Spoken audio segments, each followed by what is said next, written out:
yang taat, yang beriman, taat dan takwa kepada Allah Sang Maha Pencipta. Contoh seperti orang Jawa, eling lan waspada. Zaman dulu nggak ada namanya sholat, itu nggak ada.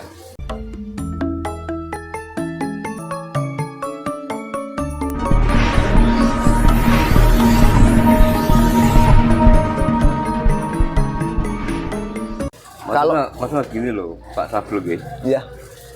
Allah menurunkan kitab itu kan pakai mimpi, kadang pakai suara guys. Iya. Sesuatu itu ada suara pasti kan wujud. Ya suara wujudnya wujud suara kan gitu. Nah kalau Kan ada suara kan ada orangnya juga. Nah sekarang gini, kita kembali ke sejarahnya Nabi Musa kalau nggak keliru itu. Sejarahnya Nabi Musa. Beliau Nabi Musa ini kan alaihissalam ini kan ingin tahu wujudnya Allah itu seperti apa. Iya. Tapi kenyataannya setelah melihat, beliau kan kaget. Kan gitu kan. Tidak boleh diceritakan atau tidak boleh diperlihatkan seperti itu. Biarpun itu tahu. Itu rahasia ilahi. Kalau orang tidak percaya dengan segi adanya Allah ya seperti ini pertanyaannya. Banyak sekali. Allah itu bentuknya seperti apa sih? Ada atau enggak? Seperti itu. Sekarang kita kembali ke ajaran Jawa.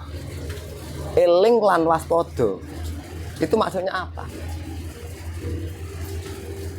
Itu kalau dalam ajaran Jawa itu eling lan waspada itu punyanya Semar.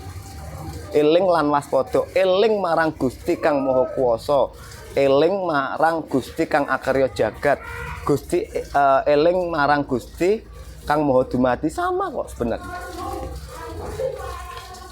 Ajaran Jawa itu sama, cuma perbedaannya ajaran orang Jawa itu tidak mempunyai kitab. Makanya Ki Semar itu kan mempunyai ilmu kang linuwih. Seperti itu. Besok akan ada ajaran agama yang sempurna. Bukan Islam. Islam yang menyempurnakan semua kitab itu Islam.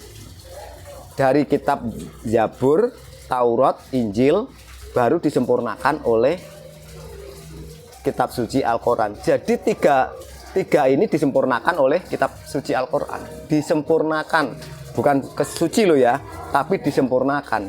Contoh, jenengan nek damel griya, kinten-kinten nek cagak setunggal saged napa mboten? Mboten saged.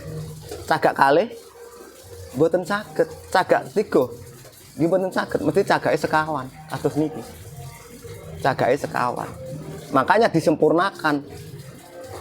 Ka'bah niku sudute pinten? 4.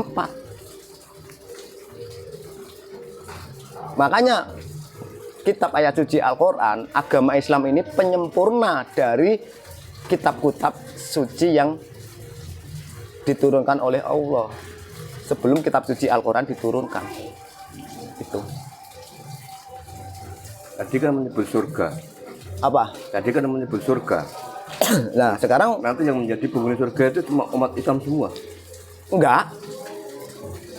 Yang taat, yang beriman, taat dan takwa kepada Allah Sang Maha Pencipta. Contoh seperti orang Jawa, eling lan waspada. Zaman dulu nggak ada namanya sholat, itu nggak ada. Berarti kalau orang Jawa zaman dahulu, orang Kapitayan berarti masuk neraka semua. Sedangkan yang petunjuk yang kita dapatkan itu seperti itu tadi. Kitab 4 ini adalah suatu rumah yang bagus, yang sudah dibentuk, disempurnakan oleh baginda Rasulullah Nabi Muhammad SAW. Disempurnakan rumah itu menjadi bagus. Ya tadi seperti rumah, masa membuat rumah satu tiang kan nggak bisa. Yang memerintahkan untuk sholat itu siapa, Pak? Ya kan dalam perjalanan baginda Rasulullah kan ada, di kitab suci kan ada.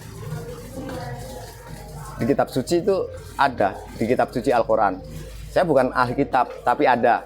Makanya antara kitab ayat suci Al-Quran dan hadis itu harus sejajar. Hati-hati untuk mempelajari hadis. Hadis itu adalah hanya riwayat. Hadis itu adalah riwayat yang diajarkan oleh baginda Rasulullah. Banyak sekali hadis-hadis itu, bermacam-macam hadis. Jadi berhati-hati kalau untuk belajar tentang hadis.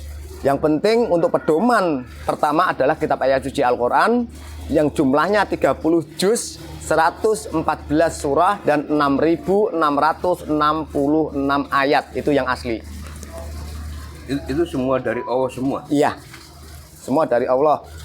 Ini karena apa? Karena kitab suci Al-Quran sekarang itu tinggal 6.236 ayat. Pak, sebentar, ini kalau semua dari Allah gitu, ini kan ada 6.666 ayat. Iya. Berarti Allah itu bersuara sampai sekian ini banyaknya. Iya, wahyu itu. Makanya baginda Rasulullah itu menerima wahyu kitab ayat suci Al-Quran itu kurang lebihnya 22 sampai 23 tahun mendapatkan wahyu satu kitab ayat suci Al-Quran. Jadi tidak langsung des kitab gini, satu gini langsung des turun, enggak. Jadi bertahap. Selama 22 sampai 23 tahun. Itu juga diresapi, dilakukan, dikerjakan. Tidak hanya dibaca. Seperti itu. Kalau sekarang kan saudara-saudara kita kan cuma membaca kitab ayat suci Al-Quran. Cuma dibaca saja, tapi maknanya tidak tahu. Itu kelemahannya sebagai umat Islam. Ajaran Jawa dengan Islam itu sinkron enggak? Sinkron, sama. Contohnya? Contohnya dengan pitungan. Di sini ada, ya. Di buku ini ada yang ini sinkronnya ada di sini. Ada di pertama. Pitungan ini sinkronnya. Sinkronnya pitungan, pitutur, ini harus tahu semua. Ini sinkron semua. Makanya para kiai ulama sekarang takut dengan ajaran ini. Ini sinkron, benar-benar sinkron. Kalau nggak sinkron, saya beri taruhan. Nggak ada melencengnya ini. Contoh. Ini ya, ini contoh. Ini aja. Ini ada. Ini adalah kelihatan betul Pak dari kamera. Nah ini petungan. Ini petungan ini. Yang pertama, hitungan itu apa? Hitungan itu adalah perhitungan. Kita melakukan, menjalankan dan mengerjakan apapun, mendengarkan atau mengucapkan kata-kata itu harus menggunakan perhitungan dahulu. Jangan asal-asalan. Mendengarkan langsung asal dimasukkan ke dalam hati, ke dalam pikiran, nggak boleh. Harus kita menggunakan perhitungan dulu. Perhitungannya seperti apa? Perhitungannya di atas seperti ini. Kira-kira ajaran buruk atau ajaran baik? Di sini ada. Ini sinkron. Ini yang menyinkronkan adalah yang bawah. Seperti itu. Ya. Kalau kitab suci itu wahyu dari Allah, iya betul. Dan sekarang kita tahu di dalam masyarakat orang-orang yang kita sudah anggap orang ahli kitab gitu, iya. Orang ini punya pondok pesantren, punya pesantren dan sebagainya kan, iya. Dia kan pasti tahu bahwa ini adalah kitab suci. Bahkan mereka itu kan paham betul dengan apa sih dari kitab suci ya. Iya betul. Kenapa kok berani berbuat maksiat? Nah makanya tahu bahwa itu kitab suci. Nah makanya sekarang itu untuk kedok. Untuk kedok Pak.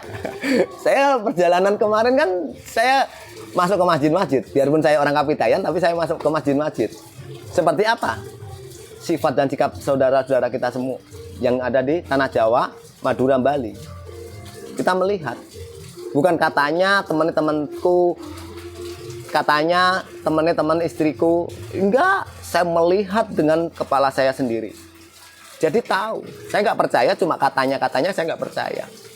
Jadi Bapak ini pengaruh Kapitayan? Iya, betul. Sholatnya orang Kapitayan kayak apa Pak?